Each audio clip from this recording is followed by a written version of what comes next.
Pemirsa, 2 hari PSBB diterapkan warga masih saja melanggar.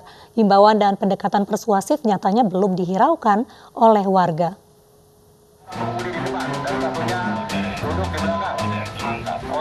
2 hari penerapan pembatasan sosial berskala besar di DKI Jakarta masih banyak pelanggaran yang terjadi.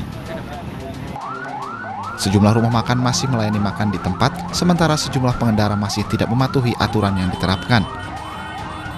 Bahkan pengemudi ojek online masih banyak yang tak menghiraukan physical distancing dan masih berkumpul.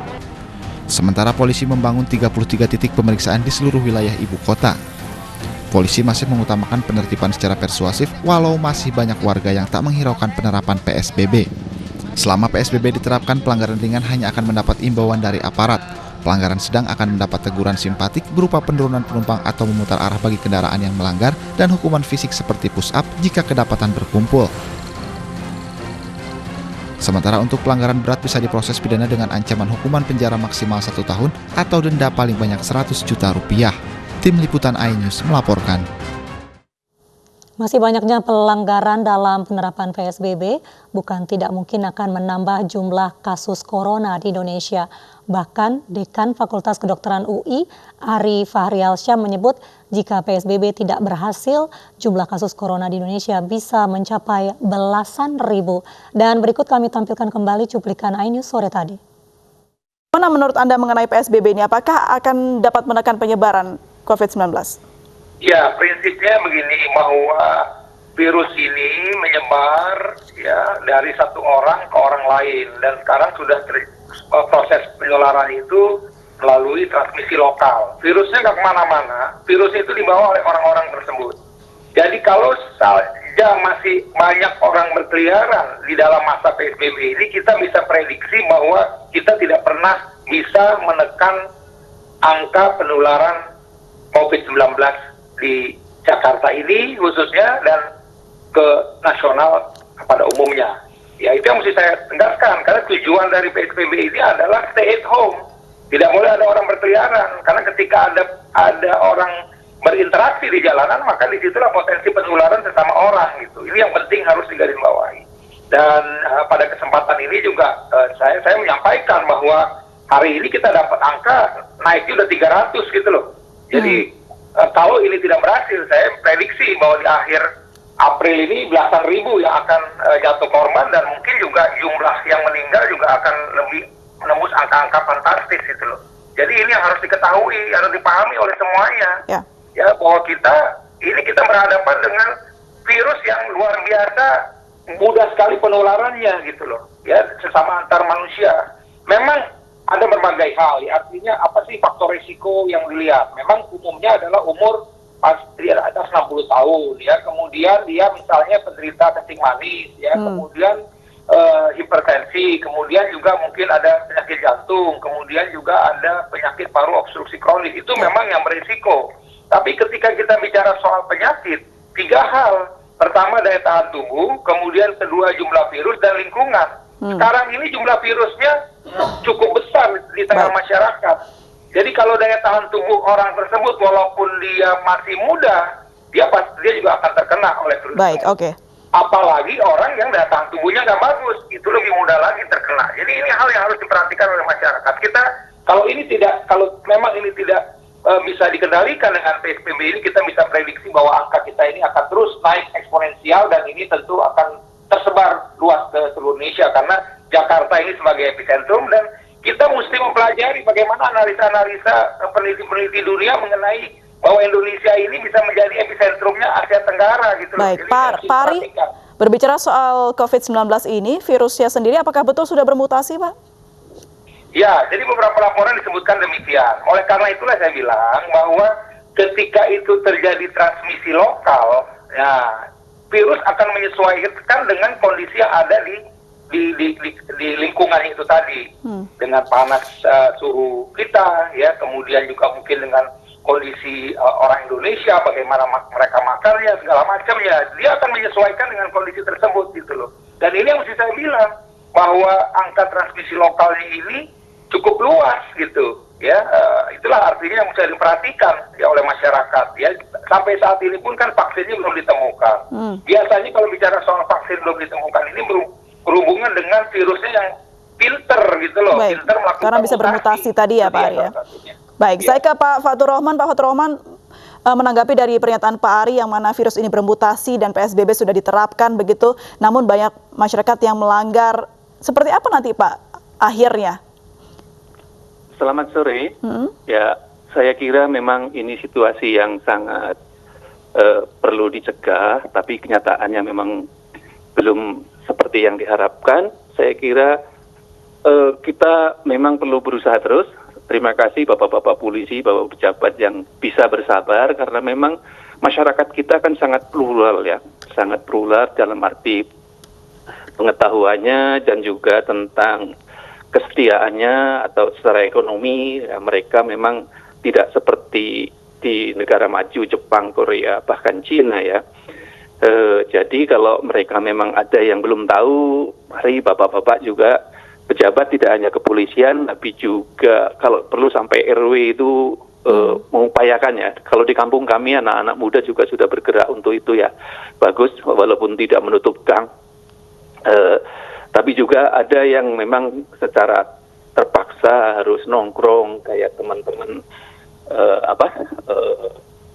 ojol itu, ya memang mereka secara ekonomi memang memerlukan, bahkan mungkin mereka mengharapkan nanti ada yang memberi sumbangan dan sebagainya.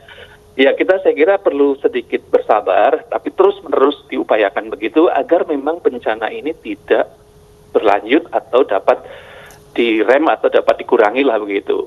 Jadi memang ini usaha yang luar biasa keras harus kita lakukan bersama. Jadi mereka-mereka yang belum bisa menjalankan seperti yang idealnya ya mari kita bersama-sama. Pemirsa, kami baru saja mendapat informasi bahwa Menteri Kesehatan menyetujui PSBB untuk wilayah Bogor, Depok, dan Bekasi.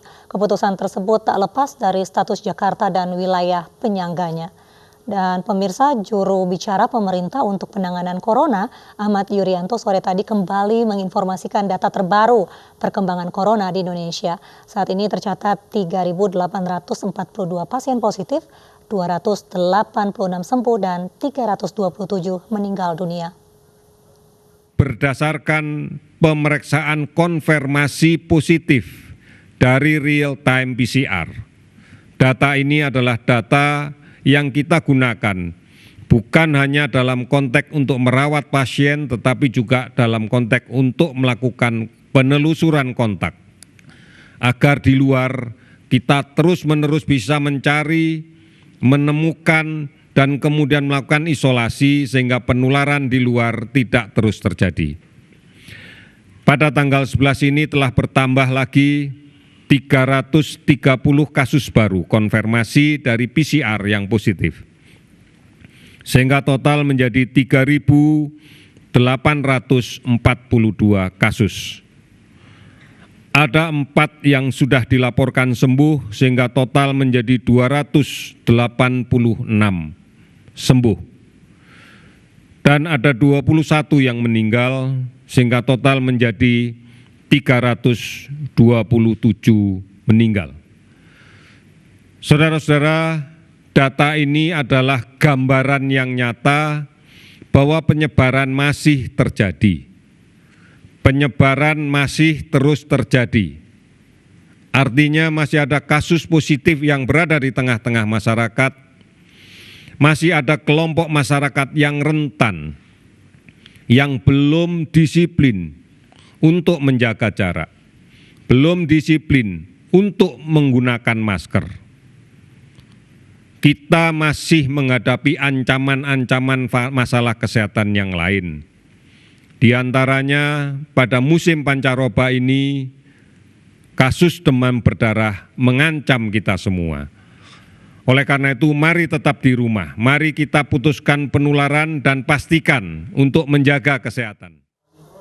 Pemirsa, para pekerja bangunan menjadi salah satu profesi yang turut berdampak kebijakan PSBB di DKI Jakarta. Sejumlah pekerja bangunan Masjid Jami Al-Ihsan di Pondok Gading Residence, Jakarta Utara menyebut ada dampak positif dan juga negatif dari aturan tersebut. Pengurangan jumlah pekerja hingga lebih dari 50% menjadi salah satu keputusan yang diambil oleh pemilik bangunan guna menekan penyebaran virus COVID-19. Keputusan tersebut dinilai cukup memberatkan para pekerja karena target penyelesaian bangunan yang tidak berubah. Kendati demikian, para pekerja mengaku ada sejumlah dampak positif yang diterima, mulai dari didirikannya tempat tinggal sementara, kebutuhan makan dan minum yang difasilitasi, hingga ditiadakannya jam lembur malam.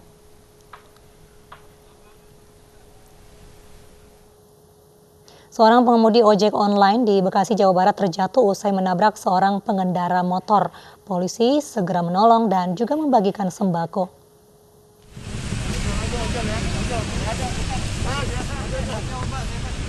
Demi meringankan beban warga yang terdampak pandemi corona, pihak kepolisian Polres Metro Bekasi Kota membagikan 100 paket sembako kepada sejumlah pengemudi ojek di beberapa ruas jalan di Kota Bekasi, Jawa Barat pada Sabtu siang. Aksi pembagian paket sembako yang berada di Jalan Insinyur Haji Juanda sempat kisruh, lantaran para pengemudi ojek langsung menyerbu mobil sembako milik Polres Metro Bekasi Kota. Bahkan salah satu pengemudi ojek yang mengejar mobil sembako bertabrakan dengan pengendara sepeda hingga terjatuh.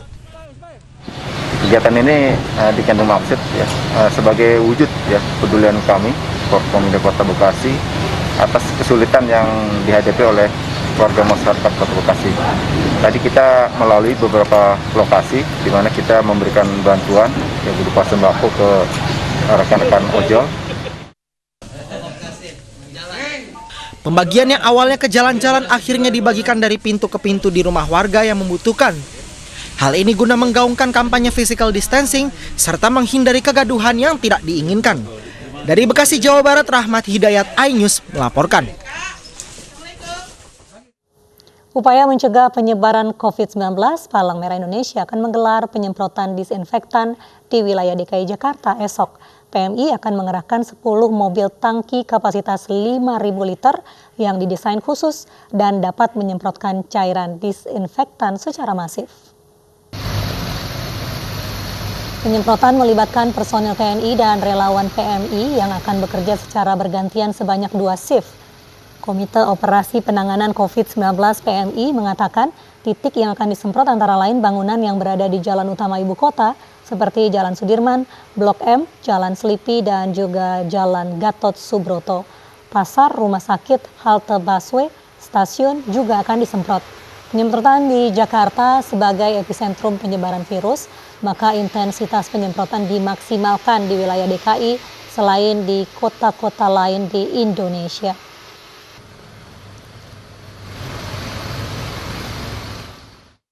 Pemirsa, menjalankan pola hidup sehat dan meningkatkan imunitas adalah salah satu cara pencegahan terserang dari wabah COVID-19.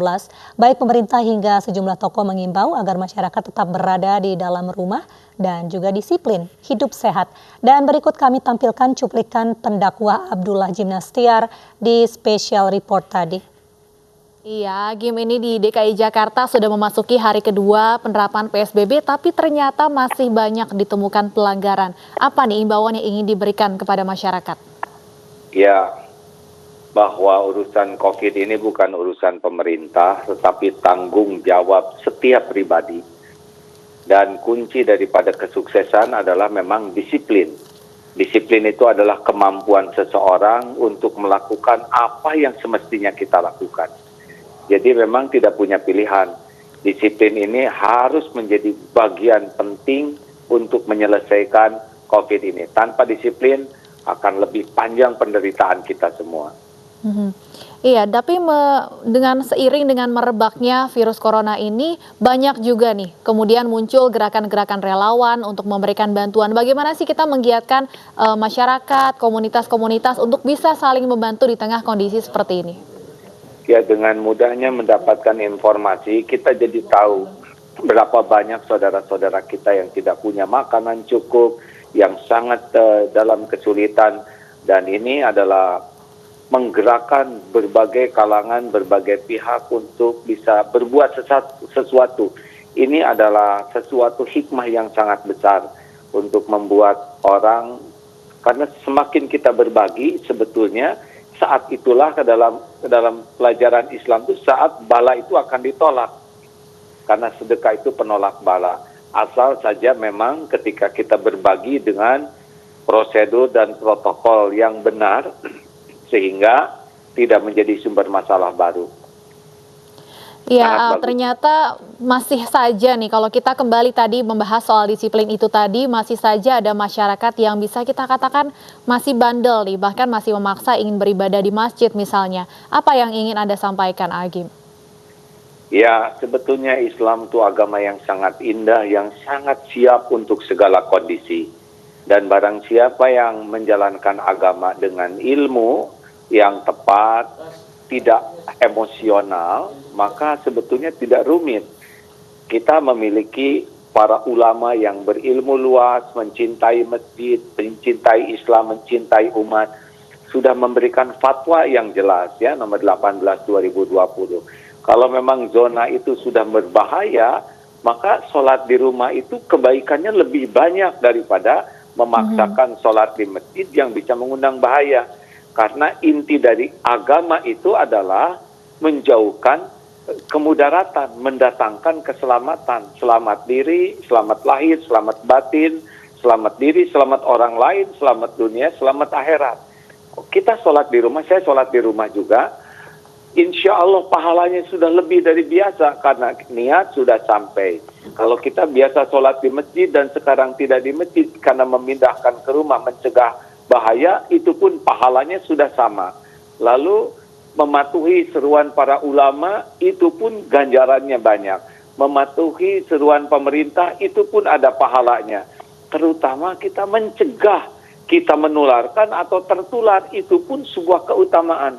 Jadi saya dengan ringan untuk berada di rumah, ibadah di rumah, karena paham bahwa ini kebaikannya akan berlimpah. Daripada memaksakan ke masjid dalam situasi begini, malah jadi kemudaratan.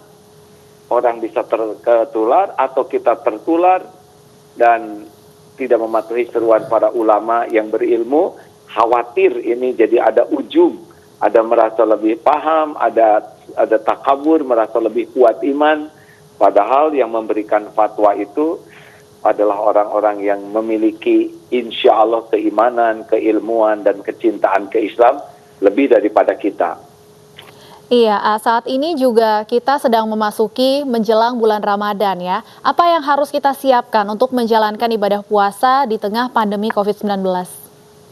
Ya, kita harus ridho bahwa memang takdir wabah ini adalah episode yang harus kita jalani. Kalau nasi jadi bubur, kita terima sambil kita cari cakwe, ayam, kacang polong, kerupuk, kecap, seledri, bawang goreng, sambal, sehingga suasana ini menjadi meningkatkan kedekatan ke Allah, meningkatkan produktivitas, meningkatkan kreativitas. Jadi jangan sampai wabah ini hanya terlalu sibuk memikirkan virus, tetapi justru hikmah apa nih yang Allah berikan? Kita bisa manfaatkan kebersamaan di rumah dengan sesuatu yang bernilai tinggi. Kita bisa belajar lebih banyak, bekerja lebih kreatif, termasuk di bulan Ramadan nanti. Ya, kalau masih harus di rumah, tidak ada masalah, sempurnakan saja. Sambil kita tolong yang saudara-saudara kita yang tidak mampu. Pendek kata, mendekat kepada Allah, tidak harus senantiasa di masjid kalau situasinya tidak memungkinkan. Di rumah kita juga Allah Maha dekat, Maha mendengar, dan Maha mengabulkan.